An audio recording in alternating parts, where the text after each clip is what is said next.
Lo peor es invisible.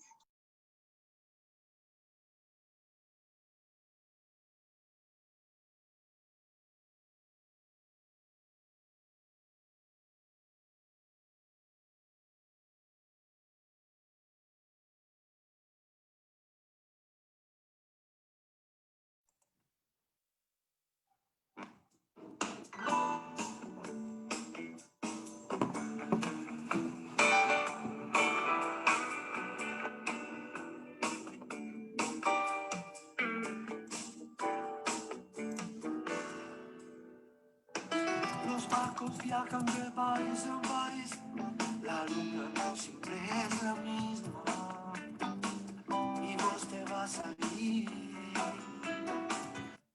la habitación, y tú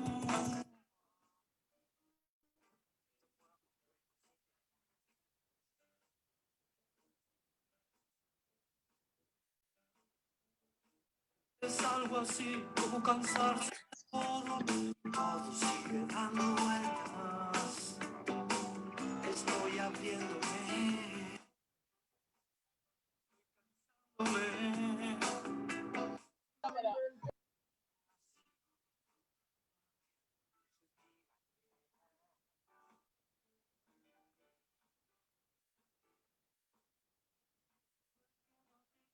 Las cosas han cambiado un poco.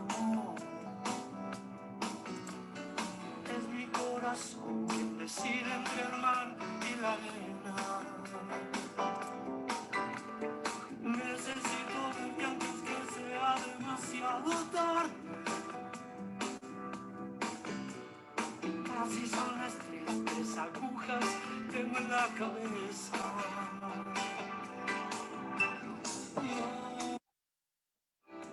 Creo que nunca es tarde.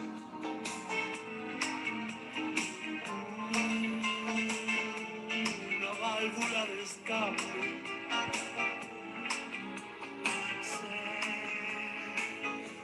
Transforma en una cosa. No, es que yo no quiero más nadar en dilema. Oh, están partiendo el mundo por la mitad. Están quemándose las velas. Están usándome. Están riéndose. Y mi canción es un antídoto liviano.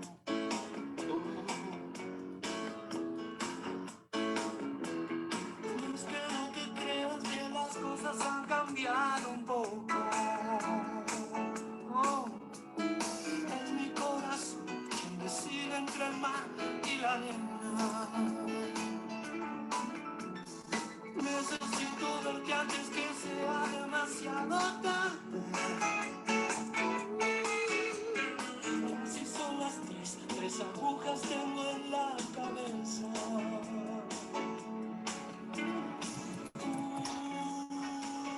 No acuerdas una bala.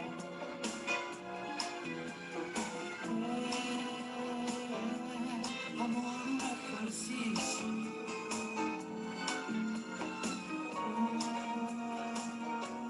La iglesia es como un circo. No, es que yo no quiero más nadar en pileta. Oh, no. Quiero vivir aquí, las quiero cambiar.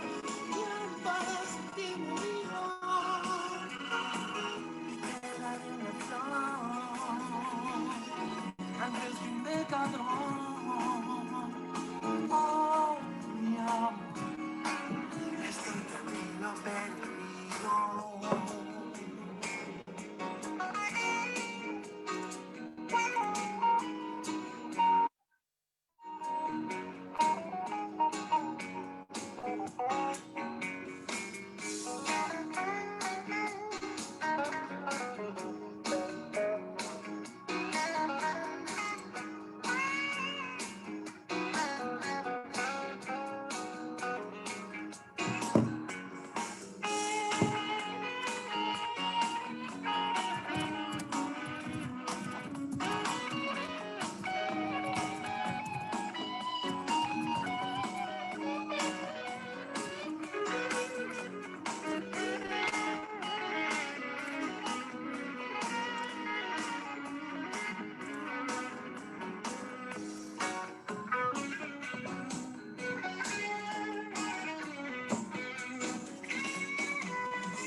Bueno, muy buenas tardes a todas y a todos. Mi nombre es Maximiliano Campos Ríos, soy el titular del taller de Estado, Administración y Políticas Públicas. Les damos la bienvenida y en especial a nuestro querido colega Fitzgerald Cantero Piali, de la hermana República del Uruguay. Bienvenido, Fitzgerald. Muchas gracias, un gusto estar con ustedes, muchas gracias por la invitación. Hoy tendremos el honor de recibir en la carrera de Ciencia Política de la Universidad de Buenos Aires al querido colega, que además es politólogo. Ya Lu nos dirá un poco los antecedentes y la experiencia. Nos hablará bastante, entiendo yo, de lo que es la gestión pública en el Estado uruguayo. Así que, bueno, por mi parte, agradecerle a Fitzgerald, agradecerle al equipo de cátedra, a Lucila, a Giovanni y Julieta, obviamente a la carrera de Ciencia Política de la Universidad de Buenos Aires, al grupo de investigación en políticas de modernización del Estado de la carrera, y a la ONG Espacios Políticos por este espacio. Y la idea es, bueno, tener un conversatorio que será guiado por Fitzgerald y con la coordinación de Lucila, entender un poco cómo es el proceso de toma de decisiones, la gestión pública, la burocracia en la República Oriental del Uruguay. Así que, si te parece, Lu, te dejo la palabra y te agradezco en lo personal, Fitzgerald, haber estado con nosotros en la carrera de Ciencia Política. Un gusto, Maximiliano. Bueno, muchas gracias, Maxi. Bienvenido, Fitzgerald. Antes que nada, agradecerte por haber aceptado la invitación. Un poco te cuento la dinámica de la cátedra y de la materia, es aprovechar estas circunstancias en este contexto en el que, bueno, podemos conectarnos virtualmente para conocer las distintas administraciones públicas. Ya tuvimos un par de conversatorios, bueno, con Paraguay, y el próximo va a ser con Chile, y en este caso lo que nos interesa, como te comenté, es hablar un poco de lo que es la gestión pública en Uruguay. Además, bueno, vos tenés mucha experiencia, más allá de la gestión, en otros cargos, y además, bueno, sos colega, así que aprovecho para darle también la bienvenida a los alumnos y alumnas de las personas que se interesaron en el conversatorio, y hago una pequeña introducción con una mini bio, y ya después te doy la palabra. También, bueno, agrego que si quieren hacer algunas preguntas las pueden dejar en el chat, yo después las voy a leer. Y también justo aprovechamos la oportunidad de que estás en la dirección de energía. En este contexto estamos en este preciso momento de la materia, estamos hablando un poco del tema ambiental. Y bueno, también ver esas diferencias en la matriz energética que por lo menos a grandes rasgos tenemos entre Argentina y Uruguay. También si podrías comentarnos algunas líneas en ese aspecto del trabajo que estás llevando en el Ministerio de Industria, Energía y Minería.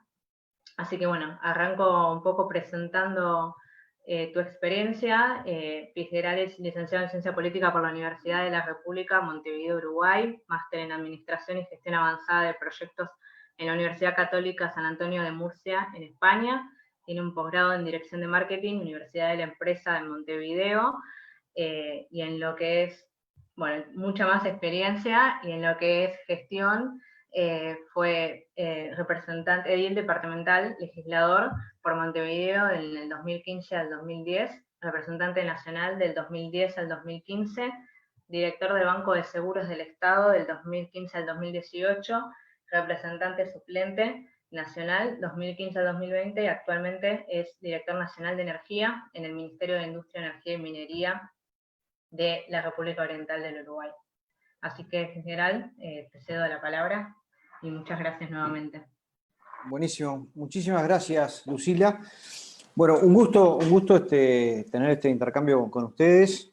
La verdad que muy contento por la invitación. Me da la oportunidad de tener este contacto con colegas, que siempre es bueno. Nosotros acá en Uruguay tenemos una asociación uruguaya de ciencia política que, bueno, que trata de hacer algunas cosas, y se está preparando un congreso para el año que viene. Seguramente les llegarán las invitaciones. Yo no estoy en la directiva, pero soy socio fundador de la UCIP, y bueno, siempre es muy importante poder tener intercambios con con colegas de la región y del mundo. Además, en estos tiempos que yo estoy aquí en la Dirección de Energía, se imaginan, estoy rodeado de ingenieros, entonces tener un poco de contacto con los colegas del palo me viene muy bien, así que les agradezco nuevamente. Si no les molesta, voy a tomar mate mientras conversamos. También ahí tenemos otro colega con mate, bien. Es parte del ambiente universitario, por lo menos acá en Uruguay, sin duda. Ahora se ha cortado, obviamente, por obvias razones, no lo podemos compartir, pero sí es una buena compañía, por lo menos en estas charlas virtuales, para poder ir intercambiando. Si tienen algún problema con el mate, algún ruido o algo, me atoro, les pido disculpas, y si quieren lo dejo, no hay problema. Un poco lo que estuve pensando a raíz de bueno, un poco la idea que me pasó Lucila de cómo encarar la charla, yo me propongo hablar en tres partes, ¿no? De tres cosas distintas. Primero, quizás contarles un poco, a grosso modo, cómo funciona el Estado uruguayo, o sea, cómo está compuesto en sus distintos niveles de gobierno y qué jurisdicción tiene cada uno de esos niveles.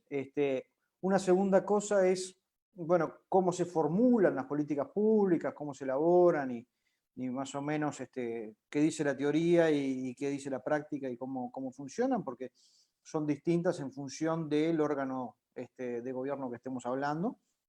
Y una tercera parte para terminar, bueno, contarles un poquito la gestión nuestra aquí en el Ministerio, en el encare que mencionaba Lucila respecto a bueno, energías renovables, sobre todo como ustedes me decían, están viendo temas de ambiente en estos tiempos, entonces contarles un poquito cómo vemos nosotros, si bien en Uruguay acaba de crearse un Ministerio de Ambiente, desde energía nuestra mirada transversal hacia el tema ambiental y por lo tanto muchas de nuestras políticas, mejor dicho, en las políticas que nosotros llevamos adelante, tenemos siempre la mirada de ambiente en todo lo que encaramos y trabajamos en función de justamente la reducción de emisiones, etcétera, etcétera. Así que eso digamos, como punto para cerrar la charla que espero les sea útil.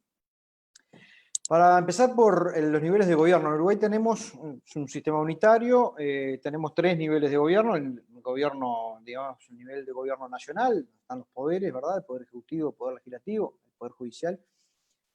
Poder legislativo que tiene dos cámaras, Cámara de Senadores, Cámara de Representantes, y el poder ejecutivo que tiene lo que le llamamos la administración central, que son todos los ministerios, 14 con la creación ahora del Ministerio de Ambiente, y diversos organismos que dependen del Poder Ejecutivo en mayor o en menor grado, ¿no? En función de determinadas autonomías. Tenemos lo que llamamos los entes autónomos y los servicios descentralizados. Los entes autónomos tienen autonomía, a pesar sin embargo, de esa autonomía el Poder Ejecutivo tiene una preeminencia, pero hay un grado de autonomía importante, y después los servicios descentralizados que tienen una menor autonomía.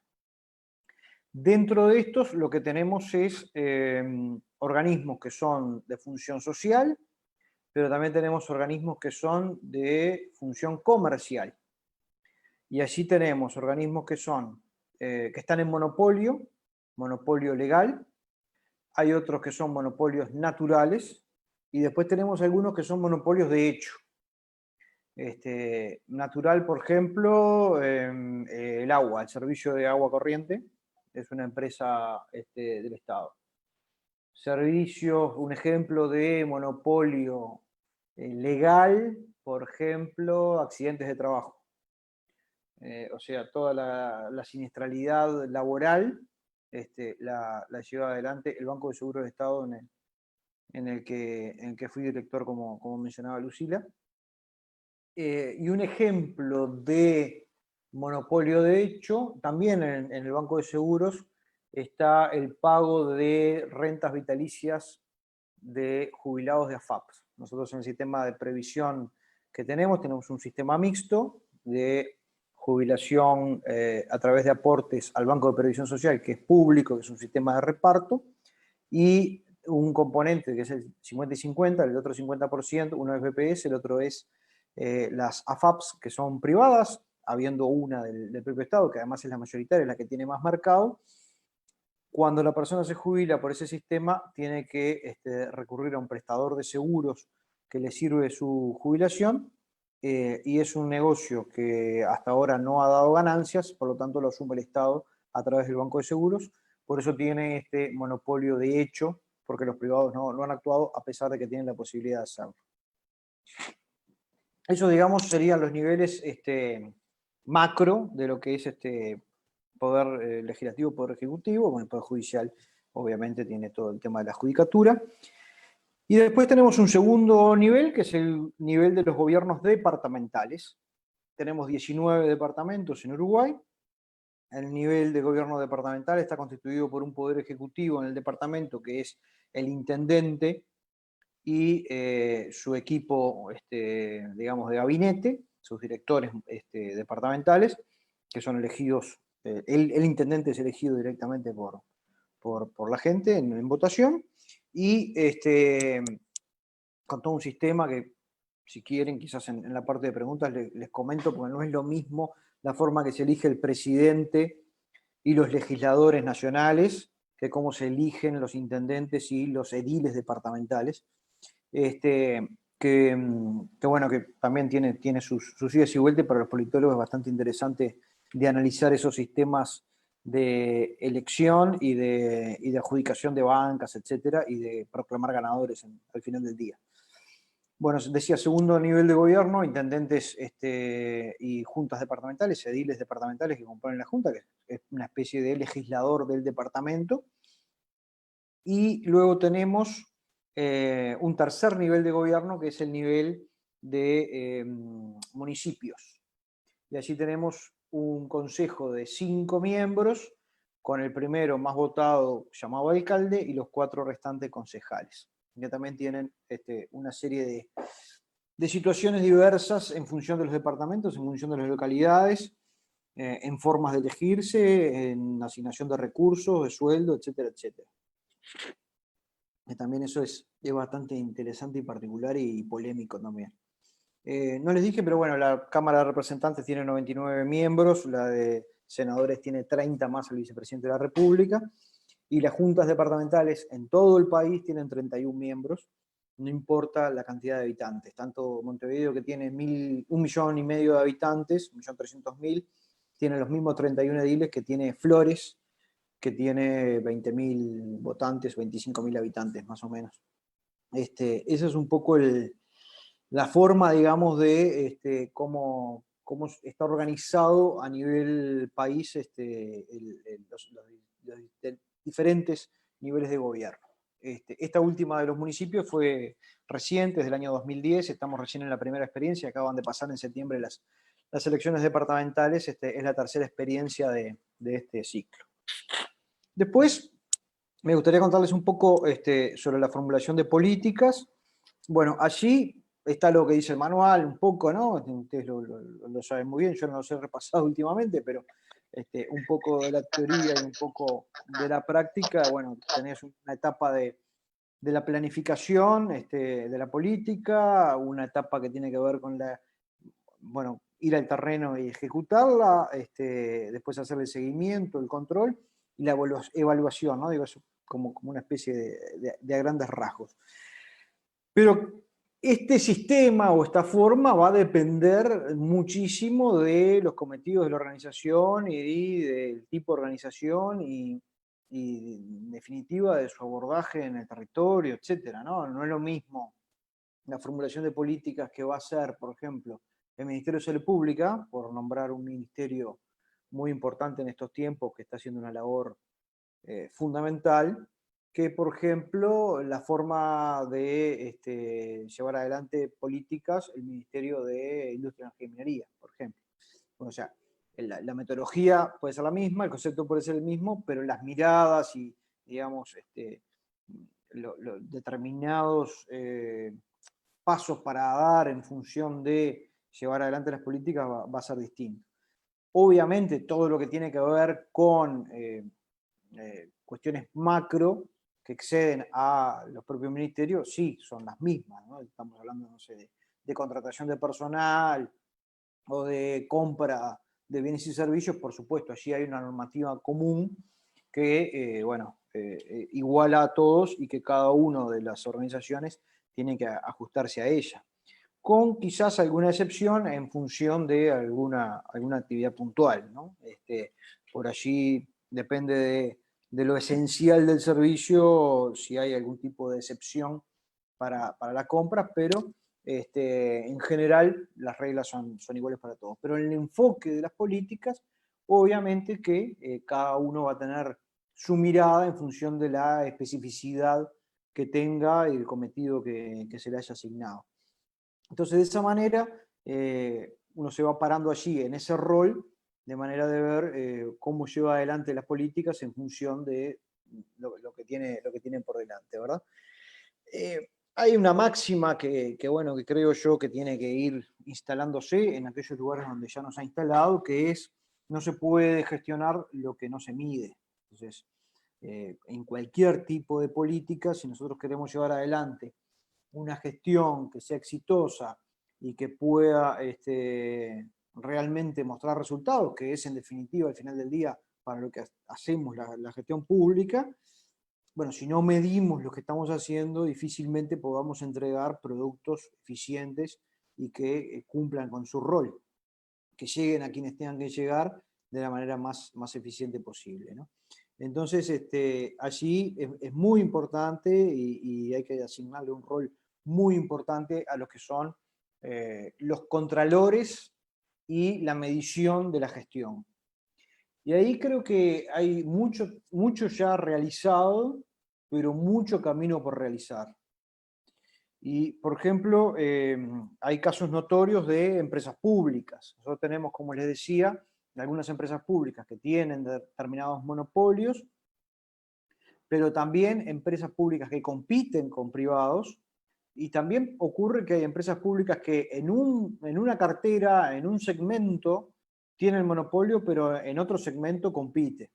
Entonces, eso hace que se estresen un poco las organizaciones cuando hay que competir, y sobre todo cuando competís con multinacionales, que generalmente es lo que ocurre. Entonces, de ese modo, lleva a una situación en la cual la organización tiene que estar preparada para esa competencia y organizarse de tal manera. Y acá los controles se vuelven muy importantes. Y nosotros hemos tenido algunas experiencias que han sido positivas y de las otras. Entonces, muchas veces está muy bueno y muy interesante hablar de las experiencias positivas, exitosas, y uno se llena de orgullo, pero a veces también lo más importante y lo más rico quizás es hablar de las que no son positivas para aprender, para decir, bueno, a ver, acá le metimos la pata, ¿qué pasó? ¿Cómo la arreglamos? Porque, a ver, una metida de pata en la gestión pública, sea chiquita o sea grande, siempre termina en el erario público, siempre termina en fondos públicos, que son impuestos y esfuerzo de la gente en mantener la actividad pública. Entonces, de esa manera es muy importante no cometer errores que se han cometido o tratar de evitar errores que puedan venirse. Y allí hago hincapié en el tema de los contralores, porque es muy importante, sobre todo los controles cruzados, tener controles cruzados en las organizaciones, tener gobiernos corporativos. Y hemos tenido ejemplos, por ejemplo, nosotros en la crisis del 2002, que fue hermanada con la crisis del 2001 de Argentina, tuvimos allí un fuerte impacto en nuestro sistema financiero. Y en nuestro sistema financiero, allí hubo lecciones aprendidas que fueron de alguna manera ayudando a fortalecer determinados contralores. Y esos contralores y esa fortaleza que tienen que tener, por ejemplo, los bancos centrales para lo que tiene que ver con los organismos financieros, ha ayudado incluso a las empresas estatales que están en el ámbito financiero a extremar sus cuidados, a extremar sus controles y a tener esos controles cruzados que permiten bueno, no desviarse o no cometer errores que se puedan estar cometiendo. Entonces, esa serie de controles cruzados, de gobiernos corporativos, de control del regulador, o sea, de tener agencias reguladoras que efectivamente controlen, que efectivamente estén sobre la gestión de sus controlados, de sus regulados, y que le estén, como decimos nosotros, respirando la nuca, revisando no solamente que no se aparten de la normativa, que no se aparten de las políticas que están trazadas, sino que tengan claramente definidos y ejecutados la gestión que se han planteado y que le han puesto sus accionistas, en este caso el propio Estado, el propio gobierno y por lo tanto los ciudadanos que están siendo representados en ese gobierno. Entonces, cuando hay ese control de gestión, que no va solamente, como les digo, al balance, al número frío, sino que va a la gestión que estás haciendo, eso la organización, por supuesto que la estresa y le genera, bueno, no se están auditando, no se están controlando, pero al final del día es el control y la tranquilidad que eso ocurra, ¿no? A mí me pasó, yo lo viví en mi experiencia, por ejemplo, en el Banco de Seguros del Estado, que es una empresa, en realidad es 3 empresas en una, ¿no? Por un lado, como les decía, tiene el monopolio legal de los accidentes de trabajo. Por lo tanto, tiene un hospital que atiende a todos los lesionados del mundo del trabajo. Una segunda gran parte es el monopolio, de hecho, que les contaba, de las rentas previsionales que se pagan para FAP. Por lo tanto, se transforma en un pagador y tomador de dinero y pagador de jubilaciones. Y una tercera parte que es en pura competencia, que es el mundo de los seguros y es una compañía de seguros más. Eso implica que tenga el control dentro de todos los controles republicanos, de un tribunal de cuentas que revisa las cuentas, de un parlamento que llama a responsabilidad, de controles internos de auditoría interna, también el control del Banco Central, que es el regulador. Y eso a nosotros nos pasaba, nos decían, bueno, miren, ahora en diciembre va a caer la auditoría del Banco Central. Bueno, y en la organización se estresaba un poco la situación, ¿no? Vienen estos a estar 2 o 3 meses acá y se nos sientan en los escritorios y nos piden información. Y yo como director dormía tranquilo, porque sabía que si habían observaciones que estaba haciendo esa auditoría del Banco Central, era porque habían algunas cosas que no estábamos haciendo bien, y que además no es que vienen, se instalan, te revisan y qué sé yo, sino que a los 6, 7 meses vuelven y te dicen, che, de esto que te dije que cambiaras, ¿lo cambiaste o no lo cambiaste?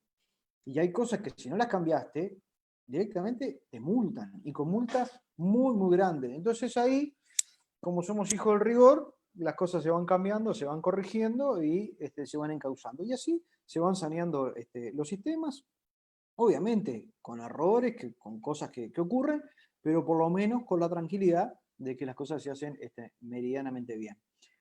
Como contraposición, hemos tenido otro tipo de empresas públicas que no están en el sistema financiero, que no han tenido estos controles cruzados y que lamentablemente han caído en situaciones deficitarias muy graves que hasta tuvo que el Estado capitalizar. Cuando hablo del Estado, como ustedes bien saben, estamos hablando de todos los ciudadanos. Entonces, una cuestión fundamental es esta de los controles cruzados y de la posibilidad de una auditoría permanente, de manera de poder tener bien medido lo que estoy gestionando.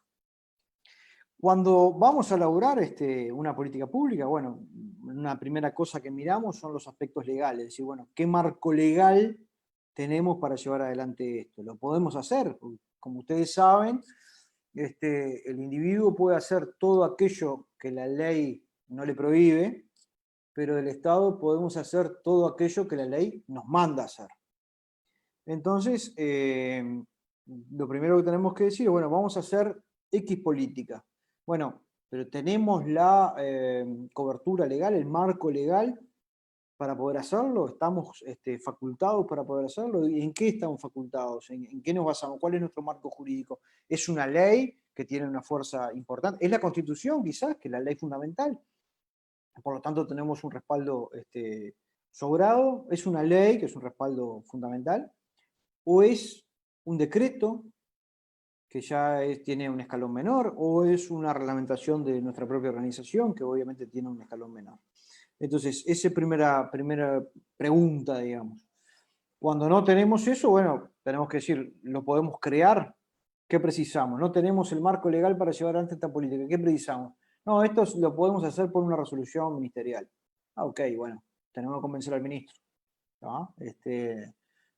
No es tarea fácil, pero hay que convencerlo y demostrarle que esto es bueno y que sirve. O necesitamos un decreto, y ahí tenemos que convencer al presidente de la República. Y ya ahí no va a ser solo el ministro, va a ser el ministro y el presidente. O a veces, nuestro ministro, otros ministros que intervengan, porque quizás es una política que queremos llevar adelante y tenga que ver con economía, y ya tenemos que convencer al nuestro y al de economía, o con ambiente, y ya tenemos que ir a convencer a otro más, y después al presidente.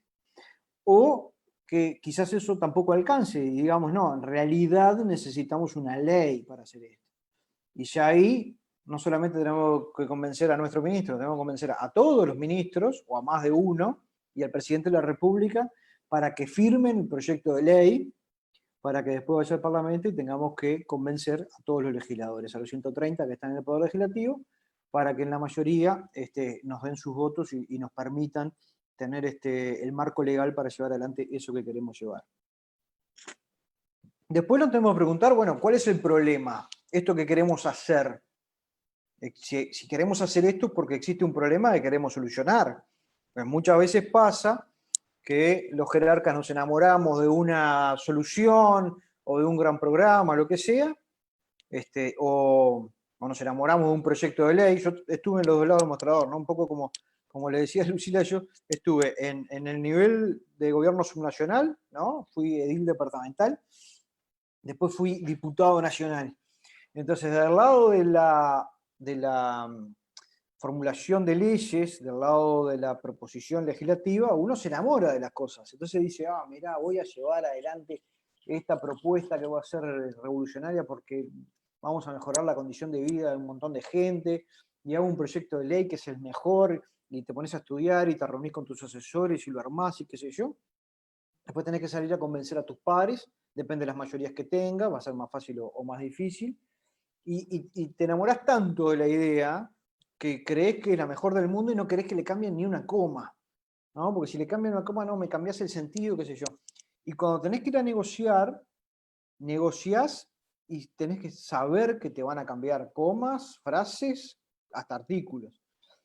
Y después, si todo eso camina y sos exitoso y la ley salió, después no la vas a ver ejecutarla vos, la va a ejecutar otro poder que va a ser el Poder Ejecutivo, si lo hace y se requiere reglamentación, si la reglamentan. A veces hay leyes que pasan 20 años, 30 años sin ser reglamentadas y se pueden aplicar parcialmente, no se pueden aplicar completamente.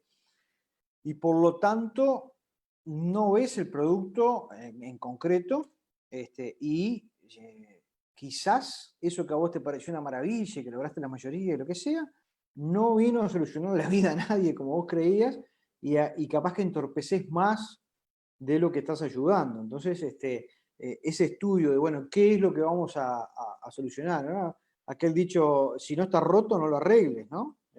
¿Para qué lo vas a arreglar si no se rompió? Bueno, esa es una pregunta fundamental.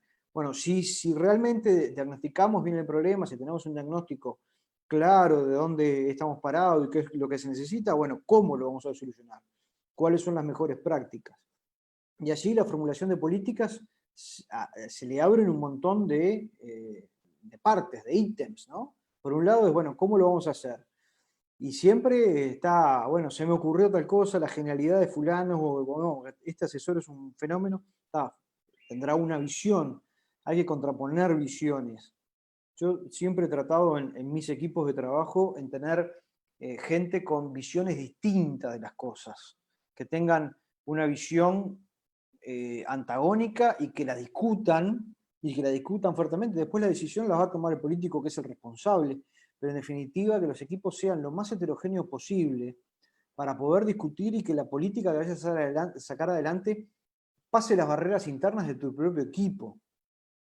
Porque ahí yo no dormía tranquilo cuando mi equipo estaban todos de acuerdo de una, ¿no? Decir, che, mirá, tenemos este problema, a ver cómo solucionamos. Y cuando estaban todos de acuerdo enseguida, yo decía, no muchachos, en algo le están errando, no puede ser que estemos todos de acuerdo así no, estudien un poquito más, vamos a profundizar, porque si no tenés miradas antagónicas, a ver, puede ser que en temas sencillos haya unanimidades, pero no es lo general, no es lo general. Entonces, lo mejor es tener miradas compartidas, con asesoramiento técnico, con el apoyo de la academia, y una mirada, siempre debe estar la mirada de la comparación. ¿Y qué han hecho otros en el mundo respecto a esto? ¿No? Aplicar el método comparativo. Decir, bueno, a ver, ¿qué han hecho otros? ¿Cómo lo han llevado adelante? ¿Cómo solucionaron este problema? ¿Y qué consecuencias tuvo? Entonces, a ver, lo estamos viendo con la pandemia, ¿no? Lamentablemente, por suerte quizás para América Latina, lo que está ocurriendo, ya lo veíamos, que estaba ocurriendo en Europa, ¿no? Entonces, teníamos la posibilidad de anticiparnos y decir, bueno, ¿qué han hecho otros ante esto? Ah, mirá, hicieron esto y se equivocaron y les fue mal, hicieron esto y les fue bien. Eso que aplicaron se puede aplicar en nosotros, hay temas culturales, hay temas de costumbres, hay un montón de cosas, se puede hacer aquí, no se puede hacer. Esa mirada siempre, siempre tiene que estar. Después la mirada, ¿a quién va a impactar esta política? ¿A quién va a impactar para bien? ¿A quién vamos a beneficiar? Este problema que venimos a solucionar, ¿a quién le va a cambiar un poco su situación? ¿Y a quién le va a perjudicar? Entonces, nosotros tenemos allí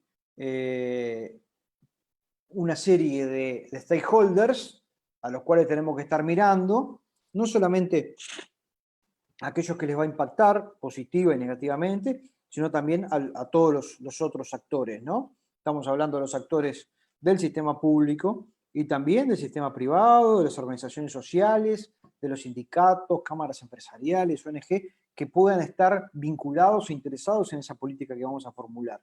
Entonces, una vez que la formulamos con todo este aprendizaje, con toda esta comparación, con las opiniones técnicas, etcétera, si la circunstancia lo permite, y por lo menos es algo que a mí en lo personal me interesa, quizás por mi pasado legislativo, tener la posibilidad de ponerlo en conocimiento de todos esos que van a ser afectados. Es decir, antes de largar la política, aquellos que va a impactar, hacerles conocer, miren, estamos trabajando en esto, vamos a determinado momento a emitir un decreto, una reglamentación, y entendemos que ustedes tienen determinados intereses aquí, nos interesa conocer su opinión, y tenemos un plazo para que nos brinden sus opiniones, para que armemos una mesa de trabajo, para que podamos intercambiar, porque eso nos va a ayudar a mejorar la política y quizás a ver cosas que todos los filtros anteriores no la vieron. Entonces, quienes están en la realidad y ven cómo les va a impactar, la van a ver mucho más al detalle que los que estamos más del lado burocrático. Entonces, es muy importante que esa posibilidad la tengamos presente. Y es un poco, además, yendo a lo que viene trabajando este gobierno, lo que se ha hecho, por ejemplo, con una ley de urgente consideración. Nosotros tenemos un mecanismo en la Constitución de la República, tiene el Poder Ejecutivo un mecanismo que es mandar una ley de urgente consideración que le pone un plazo al Poder Legislativo para que en 90 días, en 3 meses, salga un producto de eso, que puede ser modificado 100%, pero que, bueno, le permite acelerar determinados procesos para cosas que el Poder Ejecutivo quiera llevar adelante, instrumentar, aplicar. Y este gobierno, que asumió el 1 de marzo, ya había anunciado desde la campaña electoral que iba a enviar al Poder Legislativo un proyecto de urgente consideración que entendía eran sus líneas programáticas más importantes para poner en práctica, y el borrador de ese proyecto, mejor dicho, o le llamamos en la jerga el anteproyecto, es decir, el borrador que todavía no presenté en la Cámara o en la Asamblea General, el gobierno lo puso antes del 1 de marzo, lo puso a disposición de la ciudadanía, lo colgó en una página web y se puso a disposición de la ciudadanía para que todo el mundo lo leyera, lo criticara, opinara, hiciera todos los comentarios que entendían oportunos. Y de ese modo hubo, previo a la presentación del Poder Legislativo, cambios que vinieron de ese intercambio. Y luego sí, se presentó en el Poder Legislativo y llevó su camino, y bueno, en el mes de julio salió la ley. Pero se los menciono como un ejemplo de esto que a veces las circunstancias lo permiten y es bueno tener esa ronda de participación para que se opine sobre lo que se quiere llevar adelante. Me voy al tercer punto, que era el que decía un poco contarles algunas de las políticas que estamos desarrollando aquí en la dirección, un poco lo que tiene que ver quizás más vinculado a temas ambientales y cómo lo estamos manejando. Como les decía, hay un Ministerio de Ambiente que se creó en esa ley de urgente consideración que recién les mencionaba, o sea que es un ministerio muy reciente, desde mitad de año. Existía en realidad, de toda la parte medioambiental ya existía en el Poder Ejecutivo, en un ministerio llamado de Vivienda, Ordenamiento Territorial y Medio Ambiente. Ahora se creó un ministerio propio de Medio Ambiente, demostrando además la importancia que el tema tiene para el país.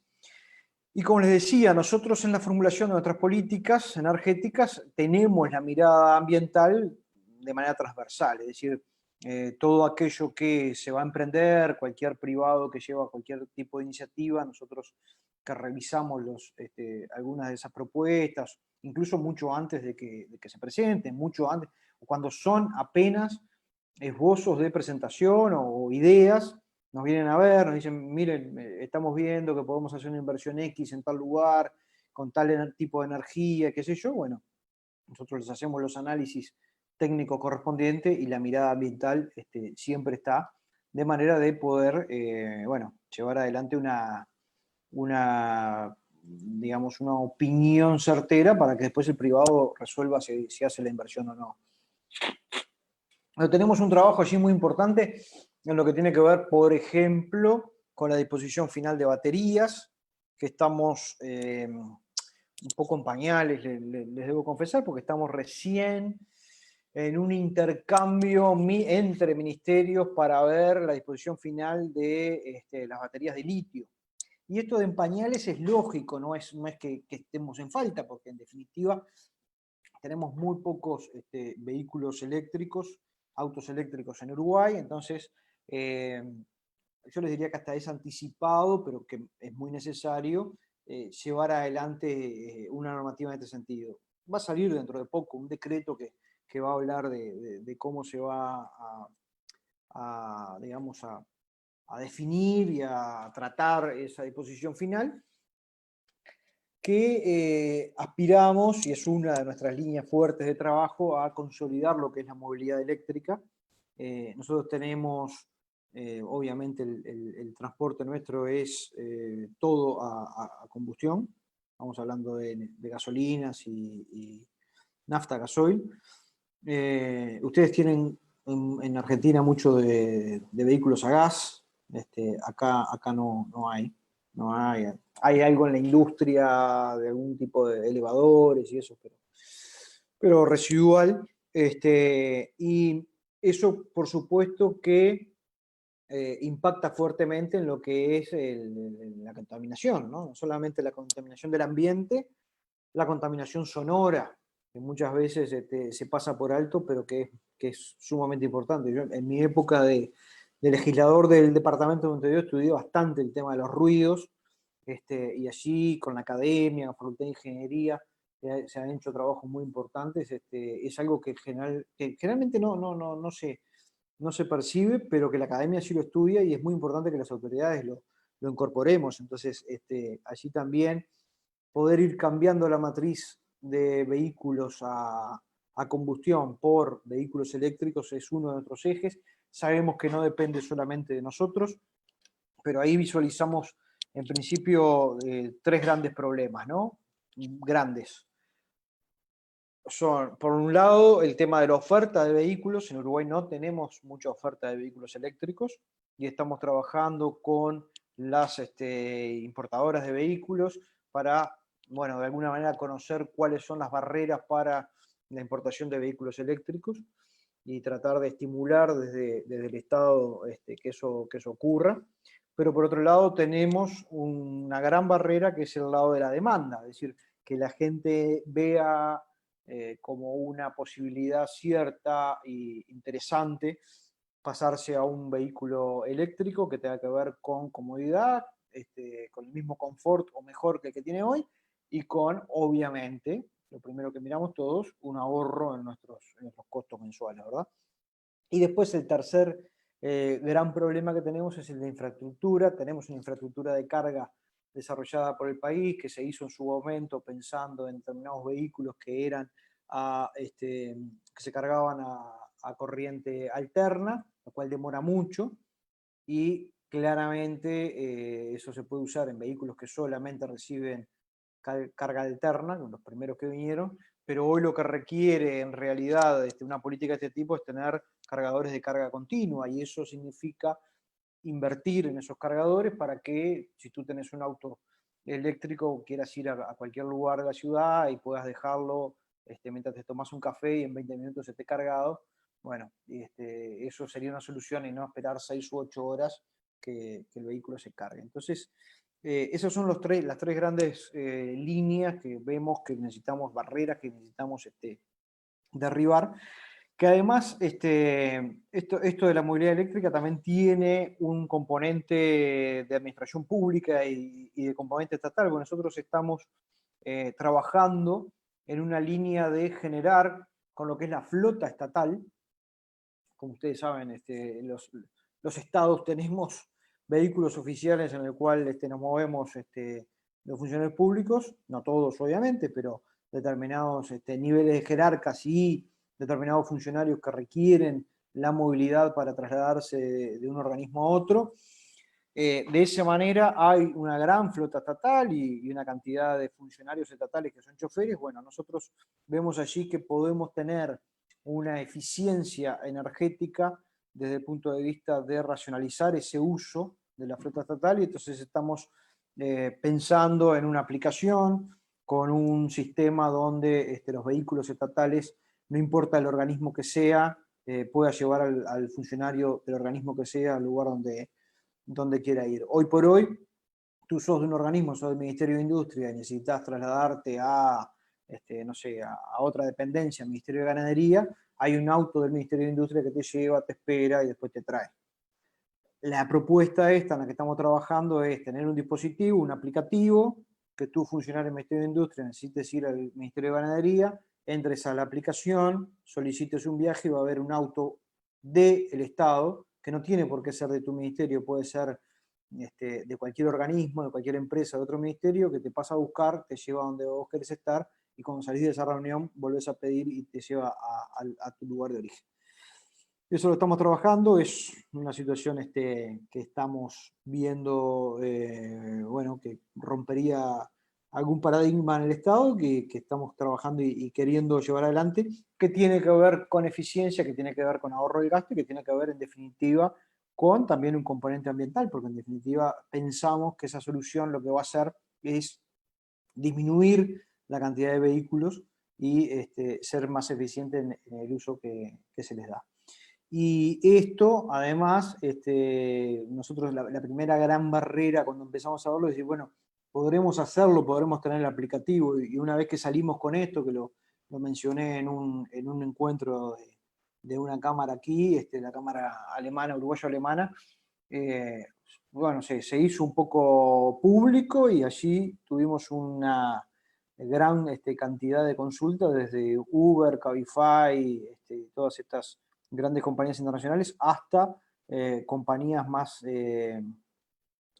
locales ofreciendo el aplicativo. O sea que la solución tecnológica está, falta un poco cómo hacemos para nosotros poder organizar y llevar adelante, que eso es en lo que estamos.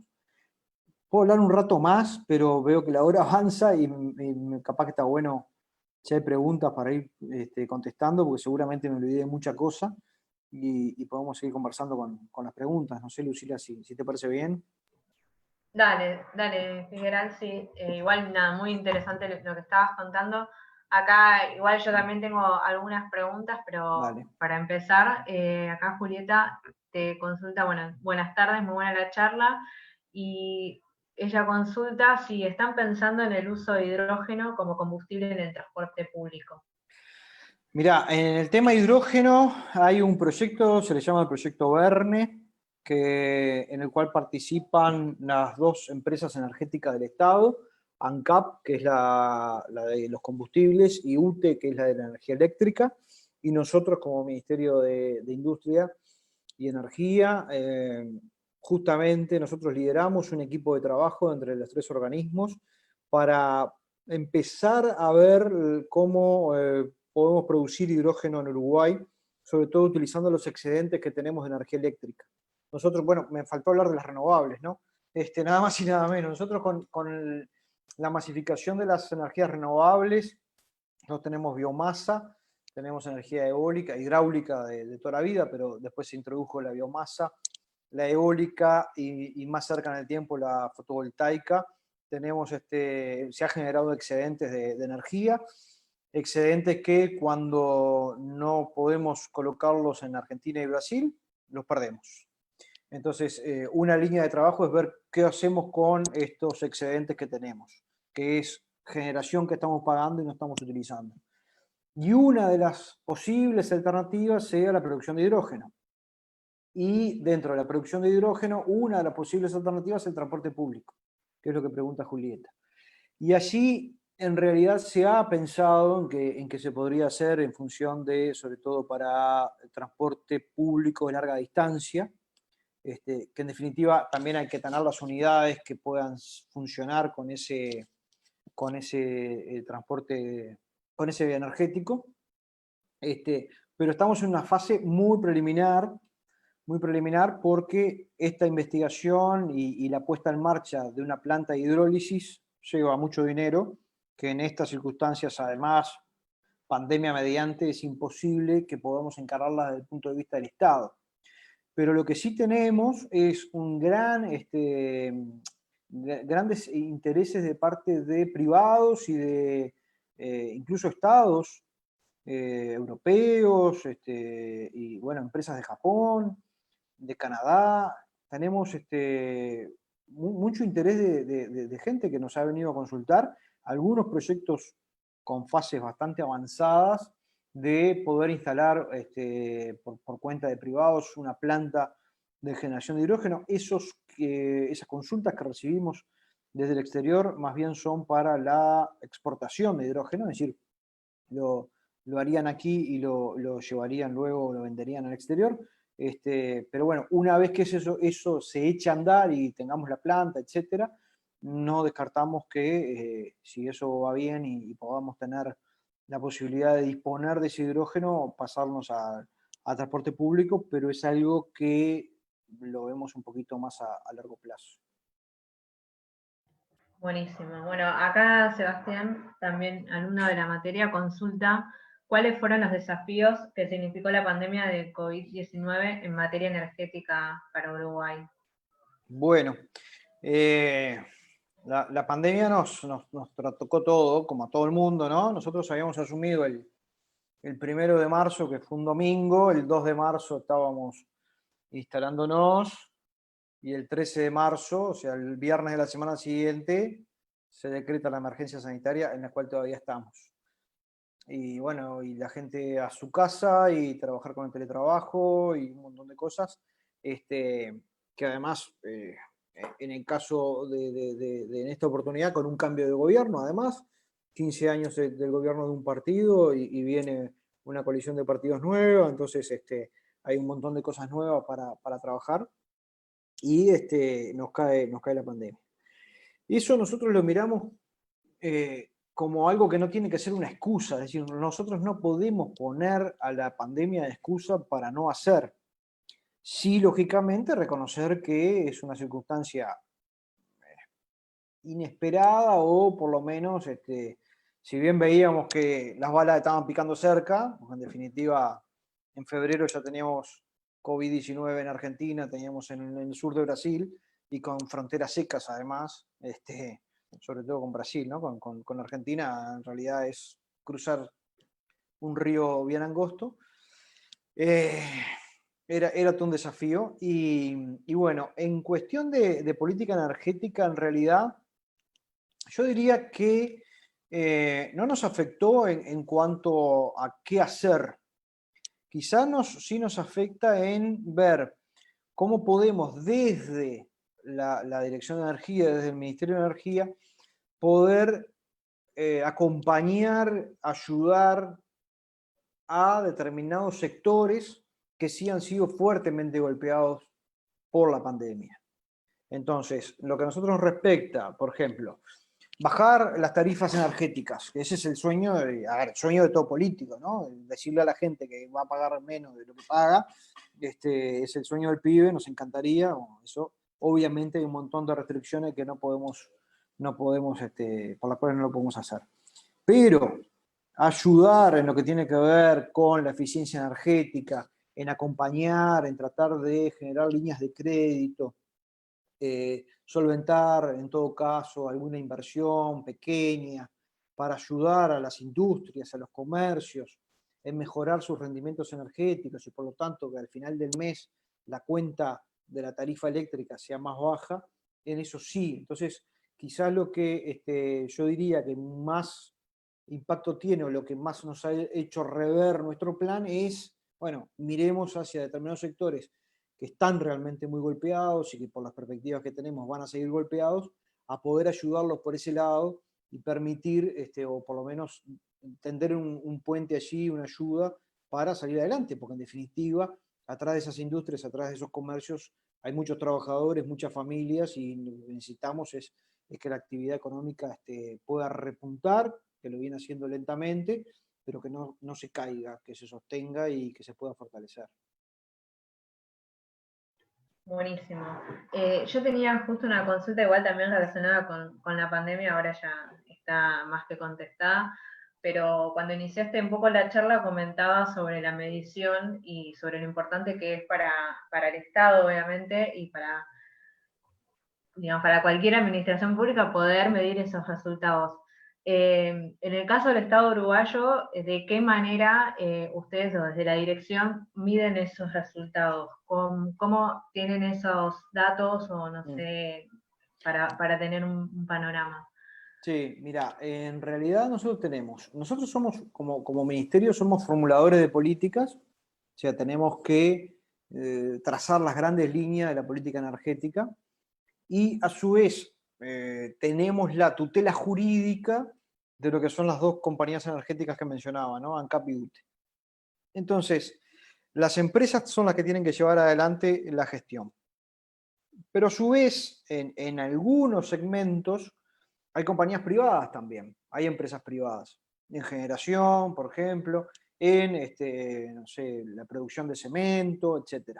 Entonces, un rol nuestro para controlar es que esos mercados funcionen, es decir, que no haya un avasallamiento de la empresa más poderosa, que es del Estado, sobre los privados y que por lo tanto las leyes que regulan esos mercados funcionen de manera adecuada y eso, bueno, es parte, digamos, de nuestro trabajo, es aplicar eso. ¿Y cómo hacemos ese control? Bueno, revisando la ley y aplicándola. Y tratando de, además, impartir justicia administrativa con los recursos que ponen los privados en cuanto a las diferentes acciones que las empresas hacen contra ellos.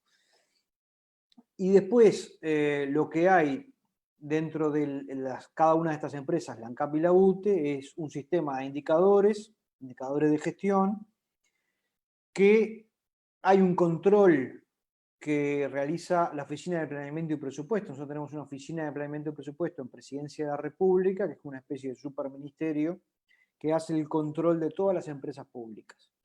Entonces, cada empresa formula su set de indicadores, establece sus metas, establece sus márgenes de tolerancia, establece la forma en la que va a medirlo, las salvaguardas de cada uno de esos indicadores, y luego lo va ejecutando y cada 3 meses le va remitiendo a esta Oficina de Planeamiento y Presupuesto sus resultados de manera de ir controlando sobre la gestión que eso se esté cumpliendo. Yo cuando ingresé aquí a la Dirección de Energía venía con todo ese trabajo desarrollado en mi vida anterior en el directorio de una empresa pública. Entonces, lo había vivido bien de adentro en la construcción del indicador, en la medición, el control, etcétera, etcétera. Y entonces pregunté aquí, bueno, ya acá nosotros hacemos el seguimiento de la gestión de la UTE y la ANCAP en la medición de los indicadores, en ver cómo están midiendo, qué están midiendo, cómo van, en qué están, es que también en qué no, ¿no? Cómo le dan los semáforos, ¿no? En definitiva, el tablero de control a vos te dice, mirá, este indicador está en amarillo porque estamos más o menos, o está en rojo porque venimos mal, o está en verde, venimos bien, sigamos así. Y la respuesta que tuve acá fue, bueno, sí lo vemos, pero lo vemos año vencido. Es decir, después que pasó la película, nos cuentan cómo fue la película. Y yo dije, che, pero ¿y por qué no miramos la película desde el principio y nos metemos en... No para meter cuchara y modificar indicadores, lo que sea, porque no es nuestro rol, pero sí para acompañar. Porque ¿qué pasa? Yo estoy en el ministerio, voy a formular una política sobre algo que va a afectar a la UTE. Y si yo no sé que si yo llevo adelante esta política le impacto negativamente en el indicador, hacemos un lío gigantesco. Entonces, ahora, si yo voy a formular una política que va a impactar en la UTE y sé que le va a impactar en el indicador X, que le va a pegar en su línea de flotación, bueno, freno mano, che, vamos a ver porque acá le estamos errando.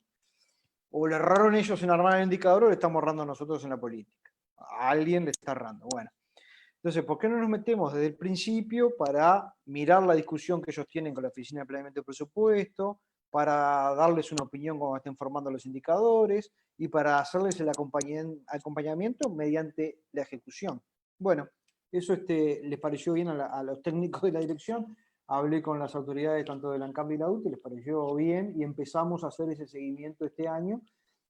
Y ahora estamos tratando de negociar, digamos, de participar, de que la Oficina de Planeamiento de Presupuesto nos permita meternos en esa negociación que tiene la Oficina de Planeamiento de Presupuesto directamente con las empresas públicas, de manera de estar desde el vamos, ¿no? No solamente desde, bueno, ya construí y te dejo participar en el mientras tanto, sino déjame meterme ahora para mirar lo que vas a hacer en el 2021. Excelente, ahí tenemos otra pregunta. Desde el punto de vista medioambiental, en algunos sectores de Argentina existe una visión bastante extendida respecto de una supuesta contradicción entre desarrollo económico y cuidado del ambiente. ¿En Uruguay ocurre algo similar? ¿Cómo se administran esas tensiones allá? Bueno, tenemos 2 horas más. ¿Y le contesto a Sebastián? No, obviamente siempre están esas tensiones. Mirá, me hace acordar a cuando estábamos en el Parlamento. Yo estuve en el Parlamento en el periodo 2010-2015, como titular, como diputado, ocupando la banca. Y allí vino algo que por estos días es noticia nuevamente, la posibilidad o el interés de una empresa de la India de hacer una explotación minera para extraer hierro. La empresa Samin Ferrous, conocida acá como Aratiri. Y teníamos esta discusión en la bancada de mi sector político. Yo estaba bastante en contra de la forma en la que lo iban a hacer, ¿no? En que, bueno, si hay hierro y se puede extraer y podemos exportar, y en mi opinión, si le podemos dar valor agregado y trabajo a nuestra gente, lo podemos centralizar, bienvenido, siempre y cuando toda la explotación sea cuidando el medio ambiente.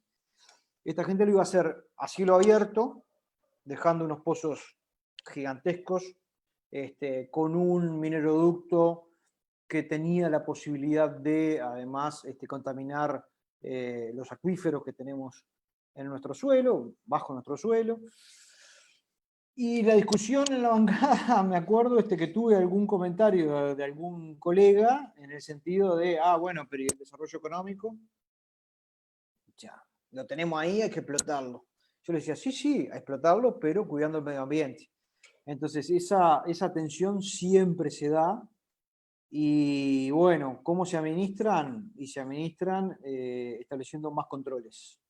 Más controles tenemos el tema de la pastera, que lo tenemos bien presente uruguayos y argentinos con lo que nos pasó con UPM, Botnia en aquel momento, UPM 1 hoy, y más controles y controles de la sociedad civil, y tener los más altos estándares de control medioambiental sin cerrarse al desarrollo, ¿no? Más allá de las formas y los términos contractuales, pero sí muy importante en esto, pero bueno, es una tensión permanente, ¿no? Permanente. Nos está pasando ahora con, por ejemplo, algunos emprendimientos para la disposición final de residuos sólidos urbanos, que hay algunos emprendimientos que pretenden generar energía a través de eso, y nosotros lo vemos con buenos ojos, pero tiene que ver con dónde instalo la planta y dónde o sea, dejo la disposición final en los lugares donde ya están, los muevo a determinado lugar, y claro, todos esos movimientos generan algo que viene a solucionar quizás un problema ambiental, también generan problemas en la comunidad que no quiere tener eso ahí. Entonces, hay siempre tensiones entre lo económico, lo ambiental, lo social, y bueno, hay que administrarlas de la mejor manera con la aplicación del desarrollo sustentable, que son dos palabras muy lindas, pero que son de difícil aplicación, que bueno, en definitiva gobernar es administrar las diferentes tensiones e intereses y hacerlo de la mejor manera posible, es el arte de esto, ¿no? Buenísimo. Bueno, muchas gracias. La verdad es que creo que no quedó ninguna pregunta ahí suelta. La verdad que fue clarísimo y hiciste un recorrido muy interesante sobre la administración pública de Uruguay y, bueno, políticas públicas y también de la gestión. Así que... Yo tenía bueno. perdón, Erin, Sí, bueno. tenía una consulta, Sí. una última. Bueno, hablaste de varios puntos, y uno de los que me parece que tal vez podrías profundizar un poco más es el tema de la concientización, ¿no? Y la educación sobre energías renovables y medio ambiente. ¿Cómo están llevando esto allá? Por ejemplo, aquí se ha empezado a desarrollar todo un tema con esto que hablabas al final, sistema de reciclado, directamente en las viviendas hay toda una política de educación vinculada a la separación de residuos.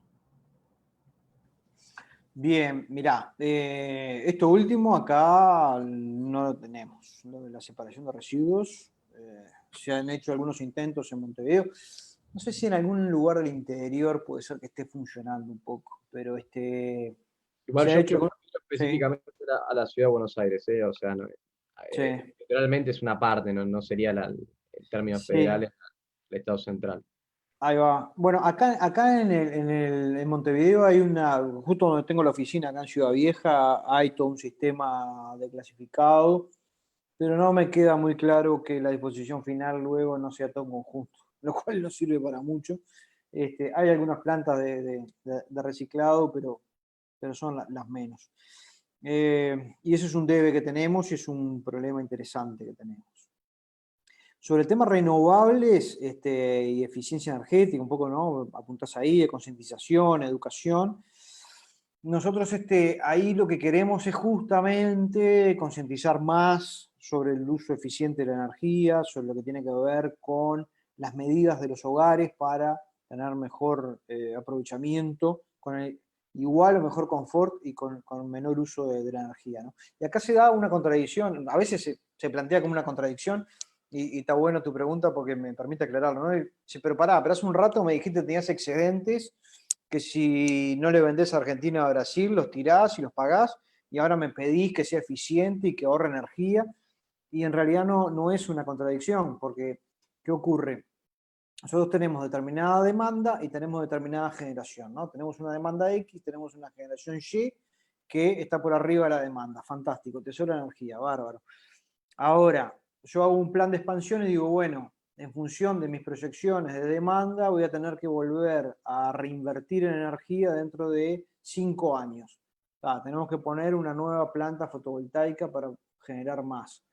Ahora, si yo con la demanda dada que tengo hoy soy más eficiente con el uso de la energía, esto me va a permitir ahorrar energía y por lo tanto lo que iba a tener que invertir dentro de 5 años, capaz que lo necesito, lo puedo invertir dentro de 8, dentro de 10. Entonces retraso la inversión y eso es ahorro.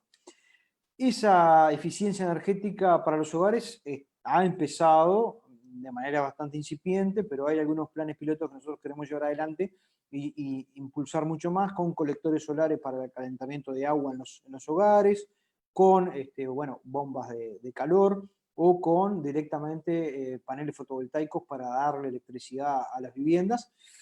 Ahí necesitamos, por un lado, cultura y por otro lado también determinadas circunstancias que tienen que ver con la microgeneración, acordar con la empresa eléctrica UTE qué pasa con los sobrantes de energía, si se vuelcan a la red, eso tiene un costo de red, tiene un costo para los hogares, cuánto tienen que pagar, etc.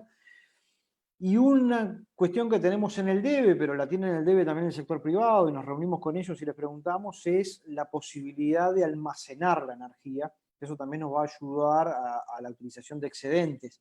Y hoy el almacenamiento de energía es bastante caro a nivel mundial, está más bien enfocado en grandes cantidades, no a nivel micro, a nivel doméstico, pero creemos que con el avance de la tecnología también eso va a permitir que tengamos una bajada en los precios del almacenamiento de la energía, y nos va a permitir ayudar en lo que tiene que ver con la utilización de excedentes y ser más eficientes. Pero además, respecto al tema educación, está bien interesante, y te vuelvo a agradecer la pregunta, porque tenemos algunos planes. Por ejemplo, ahora la semana que viene vamos a estar entregando unos premios que lleva adelante nuestra dirección con la escuela secundaria, digamos, liceos, le llamamos aquí, lo que es digamos, la currícula más teórica, y UTU, lo que es más técnico, y bachilleratos tecnológicos, que participan en un certamen, en un concurso que hacemos de eficiencia energética para sus colegios, para sus centros educativos. Entonces los muchachos se anotan y dicen, queremos que nuestro centro educativo tenga determinadas políticas de ahorro de energía, que pueden ser desde cambiar burletes a las aberturas de ventanas y puertas, cambio de luces LED, o sea, buscar pequeñas inversiones en su centro de estudios, y lo formulan los muchachos y los presentan, y a los mejores proyectos se les paga, se les da un dinero que se aplica en las medidas que ellos propusieron en el proyecto para mejorar la eficiencia en su centro de estudios. Entonces eso, que está muy bueno, que los hace participar, además les va generando esa conciencia de eficiencia energética, y esos gurises después van a la casa y le dicen a los padres, che, mirá, acá vamos a cambiar el burlete de la ventana, que entra un frío bárbaro, y no tenemos que prender la estufa, que nos hace gastar un montón de luz. Hoy, por ejemplo, en la mañana estuve en una localidad a una hora de acá de Montevideo, que se llama Tala, en Canelones, donde unos gurises arrancaron hace unos años con unos robots, con Lego, a inventar unas cuestiones ahí. Un día los invitaron a participar en la NASA, hicieron todo un robot para detectar leptospirosis y combatirla a nivel de suelos, y ganaron el primer premio, ¿no? O sea, son los campeones mundiales, lo que no pudieron salir campeones mundiales en Sudáfrica, estos gurises salieron campeones mundiales en la NASA. Y bueno, hoy estuve charlando con los gurises, 18 años tienen ahora, y les están enseñando a otros, y se armó un laboratorio ahí con energía solar, y esas cosas son las que tenemos que multiplicar en el territorio, porque no solamente los hacen eficientes a los centros de ellos, los hacen, por supuesto, avanzar. Esos gurises hoy, esos que ganaron en la NASA hace 3, 4 años, hoy están en la Facultad de Ingeniería desarrollando otras cosas, sino que además van generando esa conciencia que necesitamos para mejorar tanto la eficiencia energética como otros componentes. Me pidieron que hablara hoy y le dije, miren, le tiré dos fardos brutales, ¿no? Porque les tiré, tenemos que ver qué hacemos con los excedentes, pónganse a pensar, y tenemos que ver cómo podemos avanzar, por ejemplo, con la generación de hidrógeno que me preguntaba ahí Julieta. Entonces le dejé esos dos deberes, y a ver si de estos gurises salen algunas ideas, fantástico, porque bueno, es lo que precisamos, ¿no? Así que te agradezco mucho la pregunta, Fernando. Excelente, Figueral. Bueno, si les parece, si no queda alguna otra consulta, ya estamos más cerca de la 1:15, así que nada, otra vez agradecerte por este espacio, por participar. La verdad, súper interesante, muchas cosas que tocar y hablar, y bueno, en algún futuro esperemos volver a charlar o a encontrarnos para para seguir profundizando estos temas, así que nada, desde ya, desde la cátedra, muchísimas gracias, Figueral, por este espacio. Bien, yo agradecido, espero que haya sido de utilidad para ustedes. Y bueno, tú, Lucila, tenés mi contacto directo, a la orden, cualquier cosa, estamos por acá y nos volvemos a conectar cuando ustedes digan. Muchísimas gracias, me sumo a los agradecimientos y desde ya siempre abierta la Universidad de Buenos Aires, colega. Muchas gracias, Maximiliano. Buena jornada, buen fin de Buen semana, fin que de. pasen muy bien. Gracias. Un abrazo. Chau, chau. Chao.